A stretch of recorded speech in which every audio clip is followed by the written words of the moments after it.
Guys, welcome back. Another weekend. This one, I've been saying it every week, so excuse me if I said this literally every single week. But this weekend was just mad. Like I didn't leave the sofa all weekend. Like it was the best weekend ever. I counted 10 different sports that I was watching or had some kind of interest in. And it was kind of like, it was so like normal. Like I'm sitting when weekends like this happen, when there's like big tournaments or big meetings and stuff. I do like keeping up with everything that's going on. At least to for a little bit, watch a quick round of this or a quick 20 minutes of that. It's so much fun. Like genuinely, so much fun. Like especially Sunday, like it was all going on and the stuff I didn't even know was happening. Showed up out of nowhere. Like the athletics. So the athletics season, typically they do like random meets here and there in Rome and wherever, but they've got this thing called Diamond League, which is all the best guys and girls. It's kind of like a league. It's kind of like the Premier League, like the top tier of like monthly competition for athletics. And the only reason why I started watching it is because I heard about there's a girl called what's her name, Sha'Carri Richardson, I think her name is. It's 21-year-olds, American, run one of the fastest 100-meter times ever. And obviously with me, I'll get in, before we get to the Olympics, I'll kind of break down a little bit of what my thoughts on athletics. But I saw it and I was kind of like suspicious because every time I hear about someone almost going like a top 10 all time speed, I'm always like, she's 21, brand new out of America. Her coach has got some suspicious links to performance enhancing drugs. So again, not that she's done anything wrong so far. It's more, I just have extreme suspicion. As much as I love sports, my suspicion for exceptional athletic performance is very, very high. But that being said, it was brought to the world's attention that she'd run a very quick time this year, and that the Diamond League was starting this weekend just gone in London. So jumped on, watched it. It was pouring rain, obviously as you lot well know, over the weekend. So there wasn't very much quick time. So it is interesting to know that I guess the season's starting up, because last year there was obviously not a lot of athletics going on. And obviously there should have been the Olympic Games. So I've always been, obviously, I guess since Usain Bolt's gone, it's kind of dipped a little bit, but I've always been very, very interested in athletics. Love the kind of the very pure nature of how far can you throw that, how quickly can you run past that. There's not a lot of sponsorships, and I guess the criticisms of most of the major sports, like Formula One or anything like that, or football, like we've just spoken with the Super League. Athletics is just so basic. It's like, listen, all you guys run 100 meters down the road, we'll time it. Whoever runs the fastest wins. I just love how simple that is. So athletics will be coming back, obviously with the Olympics coming up. Well, it should be coming up in like a month or two. So over in Japan. So that's gonna be very interesting. I'm gonna do a little kind of deep dive into who's doing what, because like I said, there's not been a lot of running or a lot of throwing in the last year and a half because of the pandemic, but that happened on the weekend. Also, I thought it would happen on the weekend, but it happened a couple of weeks ago. The Formula E, this is the electric version of Formula One. I literally turned on for like the last 2 laps of the race, and those 2 laps were more exciting than the entire Formula One Grand Prix, which I'll get into later. It's crazy. Like it's a lot of things. Like like I mentioned before, Monaco is tough.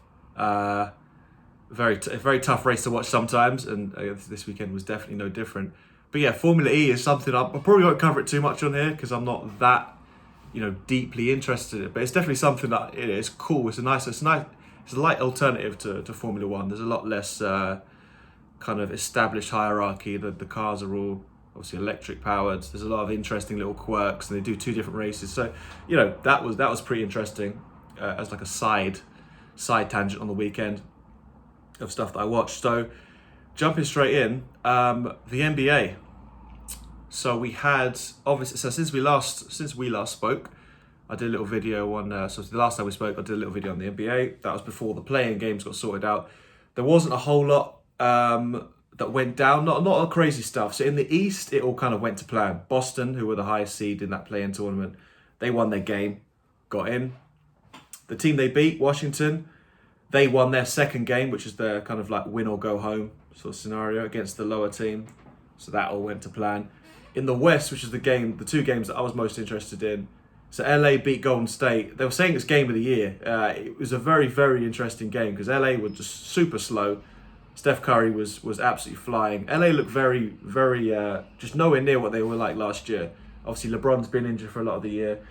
Anthony Davis has been injured for a lot of the year.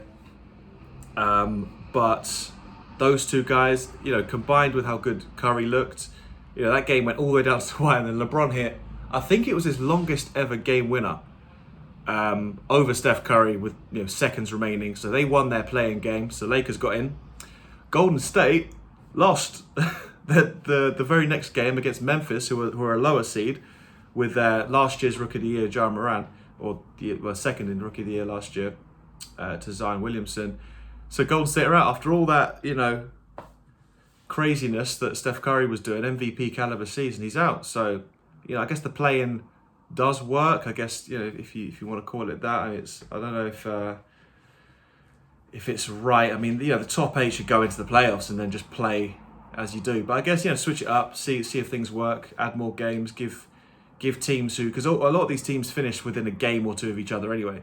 If you've won one more game over 72, you're not necessarily, I mean, technically you are better, but by mathematics you're better. But I think playoffs, do add a bit of spice, and games that matter add a bit of spice. Because out of those 72 games that all the teams play, maybe 15. I mean, I'm just guessing here, but I can't imagine more than a third of those would be very competitive in terms of both teams really want to get after it and they're fighting tooth and nail for the win. A lot of the games are just they're flying over to do a 3 or 4 game series over on the East Coast or the West Coast. They'll lose 1 or 2 of them. It doesn't really matter. It does matter, but it doesn't matter until the end of the season. The rivalry games are big. Games against LeBron will be big, but most of them don't really matter. So I guess a positive for the play-in tournament is that you get more games. You get more games, and you get more games that matter. You get more games that matter, and it just definitely ends up being more exciting, because I think the more games, ideally you'd play less games, just do a massive playoff tournament, because like I said, most of the games that teams play just don't matter, so it's kind of irrelevant when you have a league format with playoffs anyway. If you just make the league irrelevant, half of those games are just like absolute. That's why guys take games off.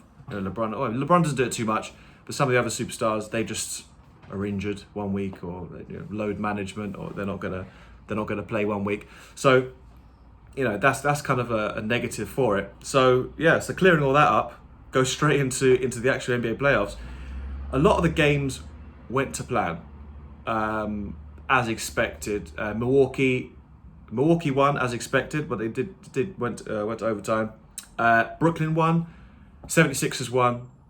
They were all as expected. The Lakers lost to Phoenix. That was a good game. Phoenix just seemed a much better team. And Anthony Davis was just anonymous in that game. LeBron did okay, but I don't think the Lakers they're going to struggle from here because Phoenix looked very, very, very good. So they got that done. Couple of slight surprises. So Dallas Mavericks with Luka Doncic, I mentioned, they beat the Clippers comfortably by 10 points. So the Clippers, who, like I said, were the previous kind of all-star team that were kind of put together with all these superstars, they got beat. And also the Hawks beat it was a late win against New York, which that's not so much of a shock. It's more of a, I guess New York with a form team going into the playoffs, kind of. They were a sort of surprise team because they've been bad for so long, and they managed to jump back up.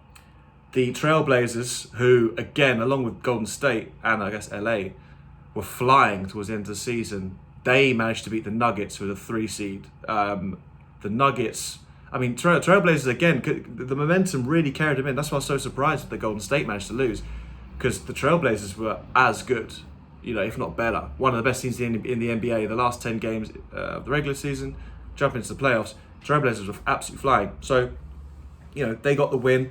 Massive shock. Early hours this morning, I woke up to see the Grizzlies. So the team who beat Golden State, they finished 9th in the overalls, 9th out of 15. So pretty damn bad in the regular season.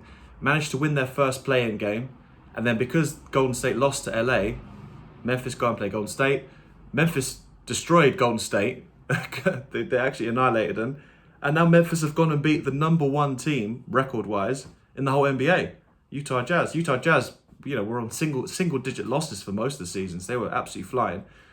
And now Memphis have gone and beat Utah Jazz. So that series, I guess, is kind of wide open now. Because now they do...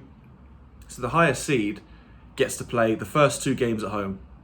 Then they play the second 2 games at the other team. And then they go 1-1-1 to the end of the 7th game series. So, if you've got 2 games at home, you need to win them 2. Because after those 2, it's kind of almost flipped the other way. So the other teams, technically, if you play the whole 7-game series, they've got more home games. So the fact that Utah managed to lose one of them at home probably won't be too much of a concern. They'll probably still win this one 4-1, or maybe 4-2, but not too much of a concern. But definitely a huge surprise. I mean, that was definitely the biggest surprise. Dallas beating LA as comfortably as they did, the Clippers that is, was a slight surprise. I think LA Lakers not beating Phoenix was a bit of a surprise as well. But by next time I talk to you guys next week, all the games will have played 4. They'll have played 4 games in this series. So some of them will be over. I really reckon the Bucks are going to be over. The Nets are definitely going to be over.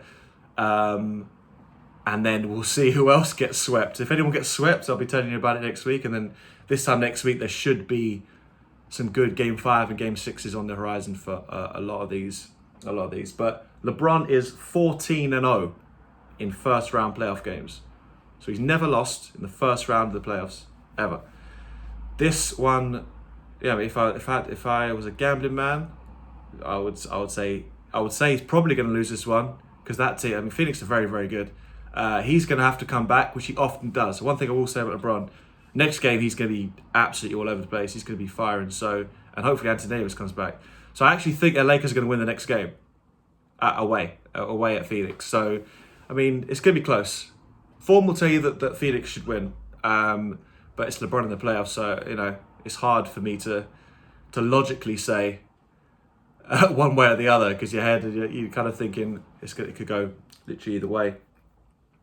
But yeah, watch your space. Next week's going to be fascinating. Jumping all the way over this way. The football season, well, it's not over. The domestic seasons are over everywhere.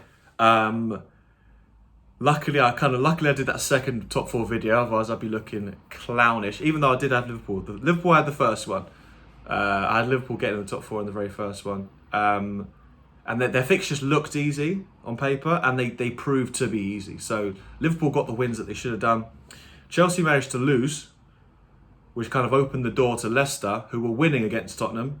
And then Tottenham decided, actually, we want to play in this Europa Conference League. We want to get into Europe.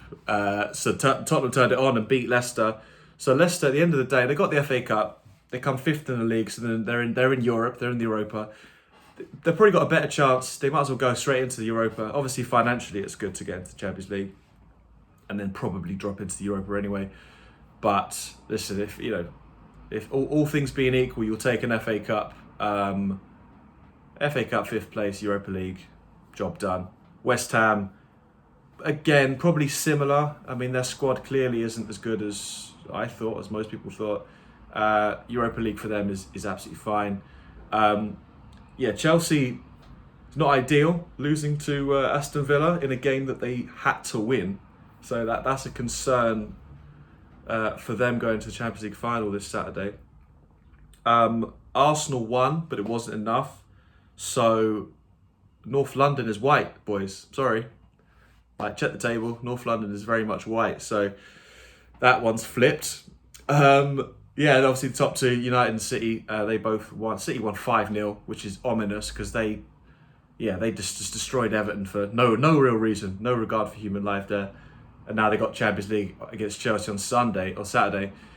Bear in mind, Chelsea just lost, so momentum is all with City.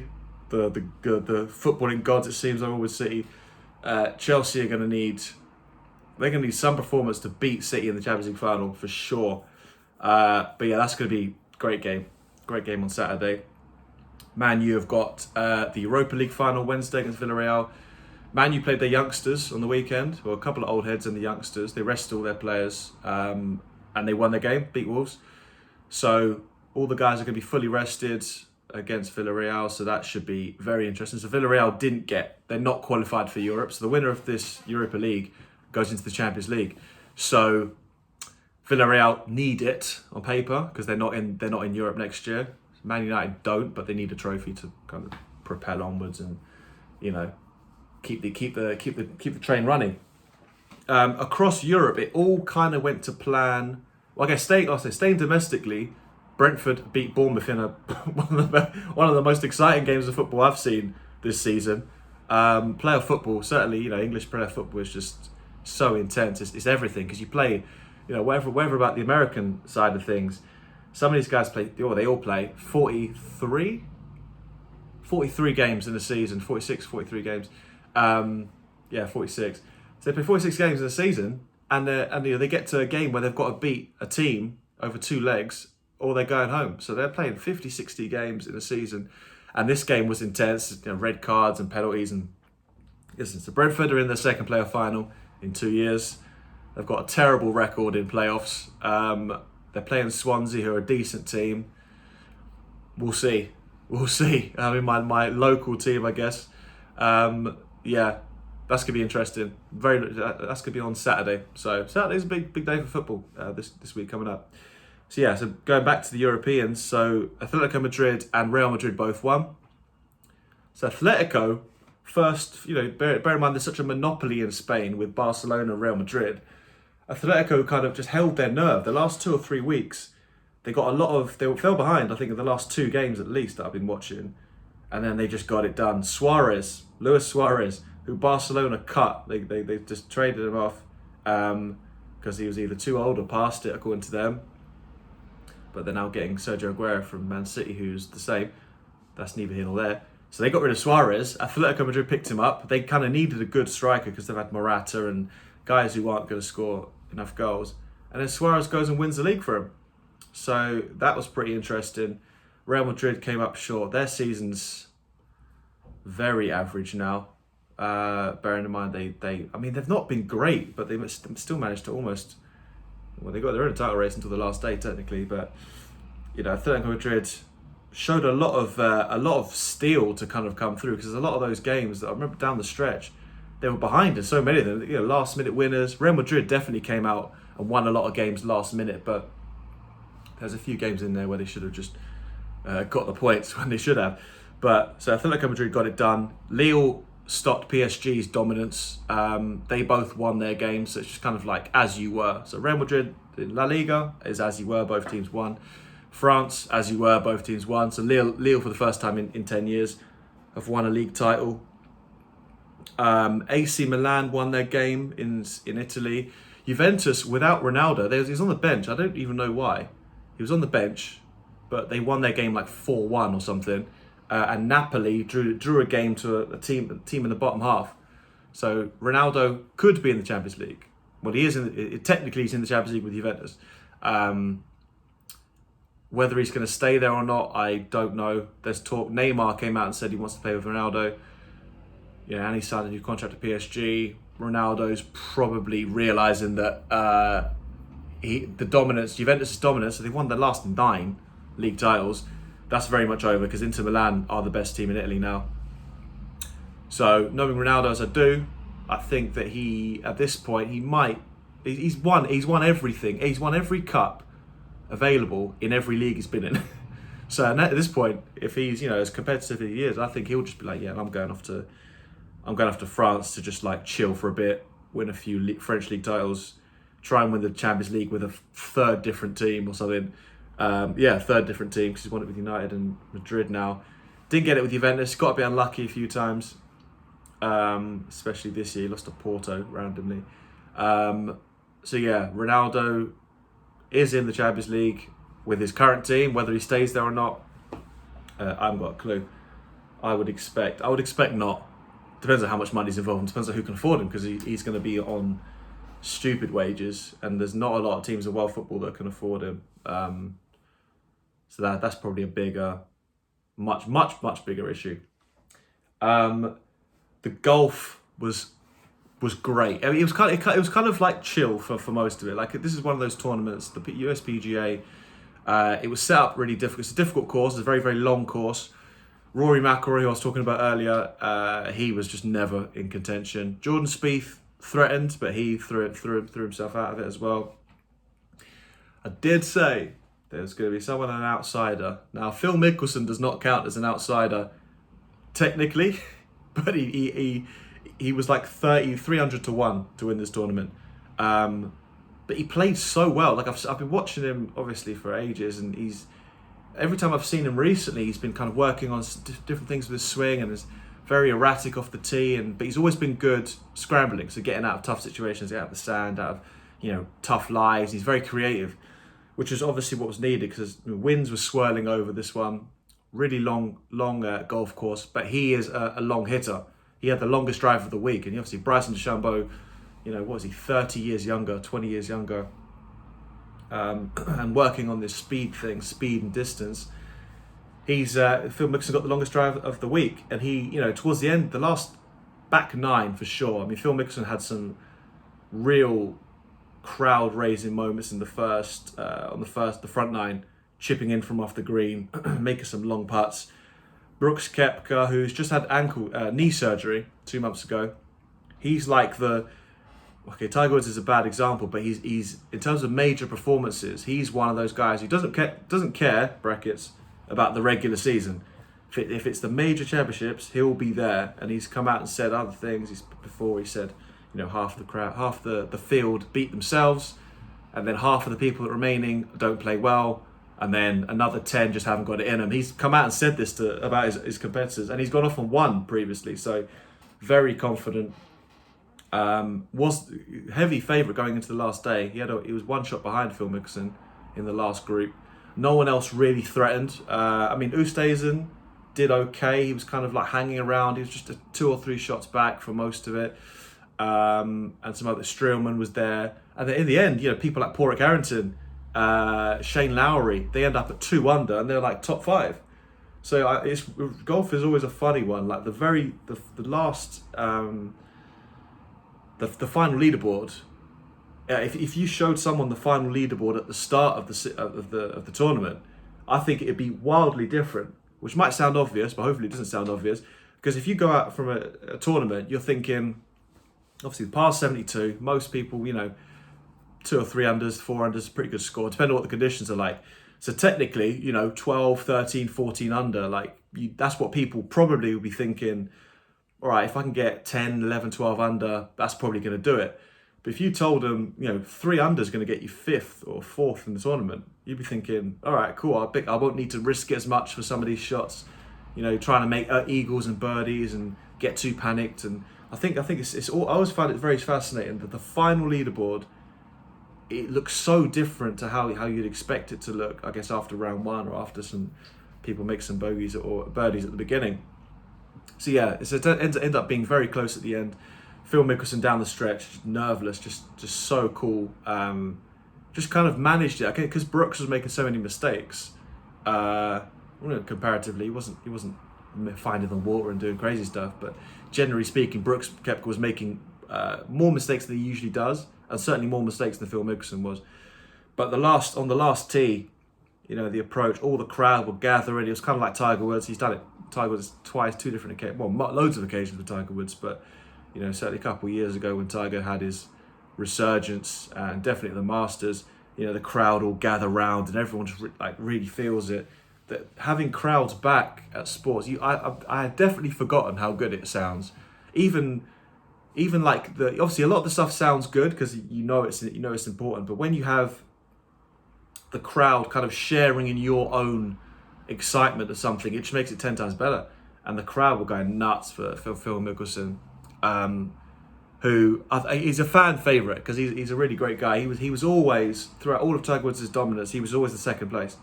I think there's only Jack Nicklaus has come second in a major more often than Phil Mickelson, and a lot of the time Phil Mickelson was coming second to Tiger or others. So very much a fan favourite, really likeable guy. 50, so he's the oldest major champion ever, which kind of tells you a lot of things. I guess certainly as far as the advancement of the modern game, that should probably start coming. That will be a good benchmark, I guess, for future people, because people are going to start playing better for longer. So it's going to start slowly coming down, I think.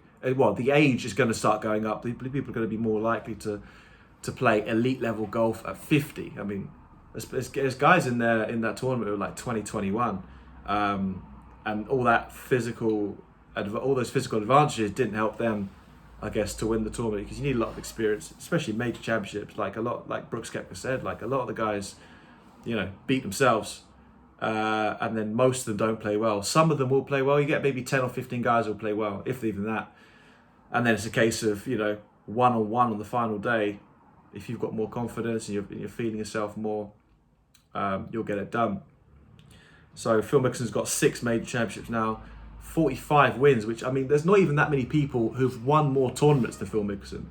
But he's definitely one of the all-time greats now. And then the next tournament is the US Open, which means he's got a chance to win the Grand Slam. So there's only, I think, 6 people, obviously Tiger Woods included, 6 people who have won all 4 major championships, which does tell you how difficult it is to win 1 or 2, but to win all 4 of them in your career, that Phil Mickelson hasn't done. He's won 45 tournaments, and he's not managed to win all of the major championships. So he's got a chance to do that next tournament, which is in June, mid-June.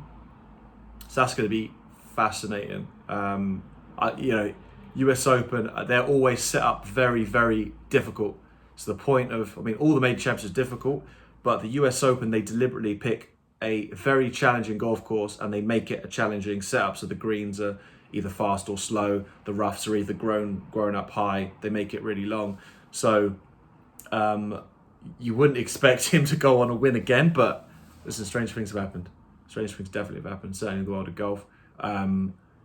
Rory McIlroy, Jordan Spieth will be there or thereabouts again. Bryson, who will be defending champion that next time. Bryson won a tournament that was set up, one of the hardest golf courses ever set up last year in the pandemic, and he was one of only 2 guys who went under par. So, it depends on how the course is set up and how, whether it suits big drives or whether you need a good short game or, whatever it might be. But, those guys are going to be interesting. Dustin Johnson missed the cut again. Justin Thomas missed the cut. So some of these guys, the best guys in the world are missing the cut, and you've got 50-year-old Phil Mickelson winning the damn thing. So, fair play to him. He's really pulled it out of the bag. Formula One was happening on the weekend, and it was very, very interesting. Up until qualifying, up until the race began, really, up until turn 1. So Ferrari came out of nowhere. So if you've been following this, Ferrari have been about the 4th best team. Definitely never threatening to win a race or have enough pace to get round and qualify very high in qualifying. They've been, I think Leclerc's managed a 3rd or a 4th before. But yeah, so Ferrari were flying all through practice, and Mercedes, specifically Hamilton, were terrible all through practice. The car, the balance of the car, the tyres, they're very bad at warming up their tyres. And Verstappen was obviously very quick. Red Bull very quick all weekend. So in qualifying, Leclerc had the fastest time. So obviously when you get to the end of qualifying, you've got the best 10 drivers who are left. They all go for pole, because you can't have 20 drivers trying to get round and do a pole lap. It's a bit of a mess. Qualifying 1 and qualifying 2, they obviously whittle away the bottom five, and then the actual pole section is only 10 drivers. They all went round towards the end. Leclerc had the fastest time, so he got it done. Verstappen and Bottas and I think Hamilton as well. But certainly Verstappen and Bottas were on their fast lap, flying through. They were up. They were ahead of the pole time. Leclerc in front was pushing further on down the section. Even on the onboard, he takes the turn a bit early. Obviously, he's trying to push. Hits the barrier, goes off, smashes into the barrier. Red flag, which means the session's cancelled. So everyone else behind him has to stop their lap, meaning Verstappen, who was on a fast lap, and Bottas was on a fast lap, and Carlos Sainz as well, Leclerc's teammate in the Ferrari. They're all on fast laps. So Leclerc might have ended up 4th or even 5th. So he's hit the barrier. Now, it's happened twice before. Michael Schumacher literally parks the car. He didn't. I can't remember if there's much contact, but he went out the last turn and sort of just stopped on the racetrack, which is just savagely unsportsmanlike from him. It was not the first time he did something unsportsmanlike, but so Schumacher notoriously parked up and caused a yellow flag, which Alonso at the time, it's 2005 or 6, Alonso was coming up on a fast lap. He had to stop, so Schumacher got pole. Super controversial. Then happened in 2015. Nico Rosberg also parked it while Lewis Hamilton was coming on a fast lap. That was at the height of their sort of rivalry, where it was like real tit for tat stuff going on. Then that was a real toxic atmosphere. So Rosberg parking it and causing yellow flags and neutralising qualifying. So the first responses was, how on earth has Leclerc crashed at a section? I mean, it's an easy place to crash. I mean, a lot of people did do it. Verstappen's crashed there. I mean, a guy, Latifi, in the Williams, he crashed there in qualifying 1. So he smashed into the barriers, and the initial thing is the damage is significant. So he hasn't done it on purpose. Let's get that. He hasn't done it on purpose because it's a big crash. You probably wouldn't try and crash a car on purpose. Like, you'll park it on purpose, or you might get a little bounce. But he smashed the car to bits almost in the barriers. So the initial thing was obviously the hometown boy, because he was actually born and raised. He was probably one of the only people in the world who's actually born and raised in Monaco rather than moving there. Born and raised in Monaco, he lives up the road. So he's a hometown boy. Everyone's kind of happy for him, but everyone was kind of also realising that the gearbox is probably damaged. And if you have to change the gearbox, you get a 10-place grid penalty. So a lot of people were thinking he's not going to stay on pole. So Ferrari did their initial investigation, and they said that the car was fine. So everyone went to bed happy, woke up in the morning, they checked it again, they're like, yeah, fine. So they go off and do their installation lap, their little warm-up lap before they get to the grid. And Leclerc's car is sputtering, and he's on radio saying something's wrong with the car. So they bring the car in, and there's something. It wasn't the gearbox. So the gearbox they checked was fine. But there's something else that was broken. So he didn't start the race. So what happens is everyone stays in their original positions. So Verstappen was 2nd. Carlos Sainz was 3rd. Hamilton qualified 7th, by the way. He just didn't get it. Nothing really to do with the red flag. He was just terrible as far as speed-wise. So he was behind all sorts. He was behind Pierre Gasly. He was behind his teammate Bottas. So off the line, Verstappen, again, turn 1, it's happened every single time so far. Aggressive, again, not to the point where it's bad or illegal. He was definitely, made a strong move to block Bottas. And then as anyone who knows anything about Monaco, you're just not overtaken. Like when you're at the top end, you're not just going to cruise up to the back and pull a move. That fast cars and slow cars do that. Or other slow cars who've got nothing to lose can do that. But at the front, the top 4 in Monaco isn't going to change because of something on track. Unless you crash, which again is hard to do. It depends on how much pressure you've been put on. But the ways people win and lose races is normally pit stop issues. So it happened to Hamilton. He was leading the race comfortably, made a pit stop error. His team brought him in early and he got stuck behind someone. That happened to Daniel Ricciardo. Well, he came in for a pit stop and his tyres weren't even there. So Hamilton won that race. And then Ferrari swapped their drivers over. That's how Vettel managed to beat Raikkonen. And then, to be fair, the only one was Hamilton did qualify on pole the last time so 2 years ago when they were racing. Hamilton qualified on pole. and he held off Verstappen. He had his Hamilton's tyres were just worn and just terrible, and he held off Verstappen because Verstappen couldn't overtake, even though he's in a much faster car the last time they were out. So qualifying on pole is it's basically the race. The race is Saturday, like I mentioned before. So off they went. Verstappen was gone. Well, not really gone. He kind of kept Bottas in short order. And then the pit stops around halfway is when it all kicked off. And I've watched this back early today because at the time I was baffled as to how everything went down as it did. I might do a little video just to show what actually happened for those of you interested. But essentially, Hamilton was 6th, a couple of seconds behind Gasly in 5th, and a couple of seconds ahead of Vettel and Perez. So Hamilton comes in early for his pit stop. He comes out. Gasly, who's the guy in front of him, he comes in for his pit stop, and Hamilton comes up behind Gasly. So that was kind of as expected because it's hard to undercut, which means you come in for a pit stop before the guy in front and you try and get a quicker lap on those new tyres. But the overcut, which is the other way around, so you stay out longer while you're doing quicker lap times. So Gasly managed to stay in front of Hamilton. And Vettel, and because of that, because Gasly was kind of holding up Hamilton, Vettel, who was behind, managed to jump both of them in the pit stop.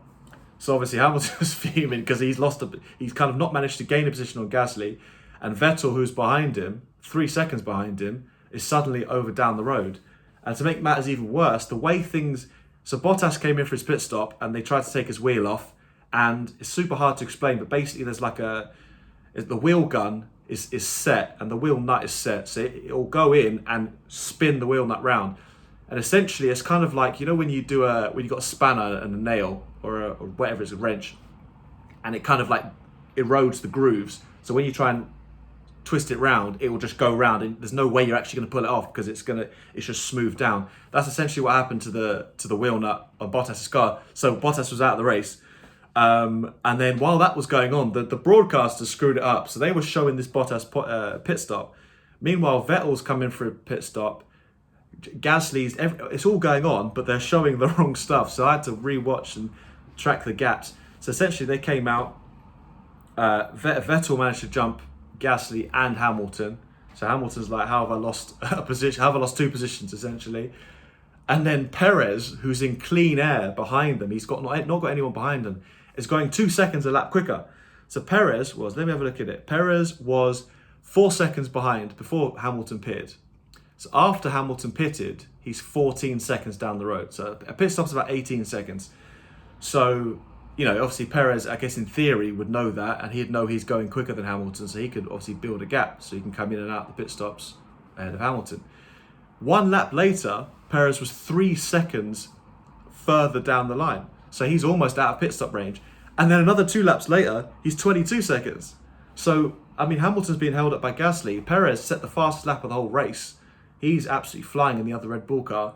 And then obviously the one on the TV, Peter Bonington, which is Hamilton's engineer, gets on the radio and says Perez is going to overtake you as well, which is I guess pretty funny because he's now lost 3 places, and Perez is absolutely flying. So Perez setting fastest laps, he comes in and out, and Hamilton is 7th and just can't overtake.